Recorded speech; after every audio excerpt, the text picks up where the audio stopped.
जब हम पैदा होते हैं तो हमारे आसपास के लोग कितने खुश हो जाते हैं, मतलब हमारे घर वाले और रिश्तेदार। छोटे बच्चे पॉटी या सुसु भी कर दें तो घर के बड़े कितने खुश हो जाते हैं। फिर धीरे धीरे हम बड़े होने लगते हैं। जैसे जैसे हम बड़े होने लगते हैं हमारी ताकत भी बढ़ने लगती है और टाइम के साथ साथ हमारी जिम्मेदारियां भी बढ़ने लगती हैं। हम कॉलेज जाते हैं, स्कूल जाते हैं, पार्टी करते हैं, शादी करते हैं और फिर हमारे भी बच्चे होते हैं और वो भी पॉटी करने लगते हैं। साला ये दुख का खत्म नहीं होता बे।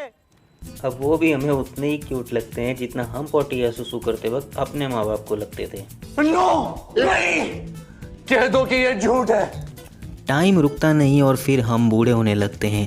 ना तो वो एनर्जी रहती है और ना ही शरीर साथ देता है और रोज रोज ढेर सारी दवाइयाँ मजबूरी बन जाती है। तेरे पास कोई और रास्ता है?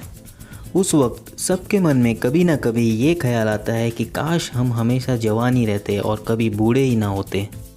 ये बड़ी अच्छी बात कही आप। ऐसा तो हो नहीं सकता कि हम कभी बूढ़े ही ना हो, लेकिन हाँ कुछ ज़्यादा दिनों के लिए जवान जरूर रह सकते हैं। अरे कहना क्या चाहते हो? हमारा शरीर लगभग 37 लाख करोड़ कोशिकाओं से बना है। कोशिकाएं हमारे शरीर की सबसे छोटी यूनिट हैं। कोशिकाओं से टिश्यू बनते हैं जिन्हें हिंदी में ऊतक कहते हैं। ऊतकों से ऑर्गेन्स बनते हैं, मतलब अंग, जैसे कि लीवर, लंग्स, हार्ट, किडनी, और इन सब अंगों से मिलकर बनता है हमारा शरीर। इसे और अच्छे से समझने के लिए हम एग्जाम्पल ले सकते हैं अपने घर का। जिस तरह हमारे घर की सबसे छोटी यूनिट होती हैं ईंटें, उसी तरह हमारे शरीर की सबसे छोटी यूनिट होती हैं कोशिकाएं। ईंटों से बनती है दीवार, उसी तरह सेल से यानी कि कोशिकाओं से बनते हैं ऊतक यानी कि टिश्यू। जिस तरह हमारे घर में दीवारों से बनते हैं अलग अलग कमरे जैसे किचन, हॉल, बेडरूम, उसी तरह हमारे शरीर में टिश्यू से बनते हैं अलग अलग ऑर्गेन्स जैसे लीवर, लंग्स, हार्ट, किडनी।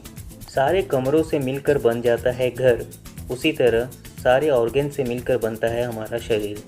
तो हमारे शरीर में करोड़ों कोशिकाएं हैं, लेकिन आज जो सेल आपके शरीर में है वो कल नहीं होगा।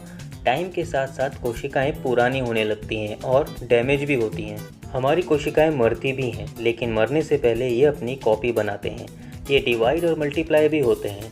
रोज़ हमारे करोड़ों कोशिकाएं मरती हैं और नई कोशिकाएं उन्हें रिप्लेस करती हैं, जो कि उन्हीं की कॉपी होती हैं। लेकिन जितना ज़्यादा हमारे सेल्स डिवाइड, मल्टीप्लाई होते हैं या अपनी कॉपी बनाते हैं, उतना ही उनकी क्वालिटी पर भी असर पड़ने लगता है, जिसका असर हमारे शरीर पर दिखाई देने लगता है।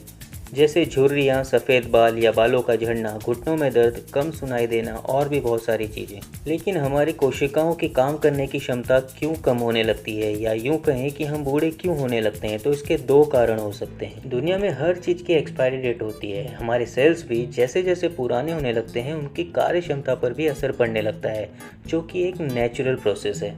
लेकिन इस नेचुरल प्रोसेस में आग में घी की तरह काम करते हैं एक्सटर्नल फैक्टर्स, जो कि हम खुद अपने लिए चुनते हैं। जैसे हमारी लाइफस्टाइल, हम कहाँ रहते हैं, हम क्या खाते हैं, हमारी आदतें क्या हैं और हम कितना स्ट्रेस लेते हैं। हेल्थी फूड, रेगुलर एक्सरसाइज और अच्छी आदतों को अपनाकर हम बुढ़ापे को कुछ दिनों के लिए तो टाल ही सकते हैं। वैसे भी आपको क्या खाना चाहिए, क्या नहीं खाना चाहिए, कितने बजे सोना चाहिए, कितने बजे उठना चाहिए, कौन सी एक्सरसाइज करनी चाहिए, इन सब चीज़ों पर बहुत सारी वीडियोज़ यूट्यूब पर मिल जाएंगी। तो इस वीडियो में हम क्या करना चाहिए, क्या नहीं करना चाहिए, उन सब चीज़ों पर बात नहीं करेंगे। लेकिन सोचिए, अगर हर कोई 150 साल जीने लग गया तो दुनिया की पॉपुलेशन कितनी हो जाएगी। वैसे भी 150 साल तक जीना मुश्किल ही नहीं, नामुमकिन है।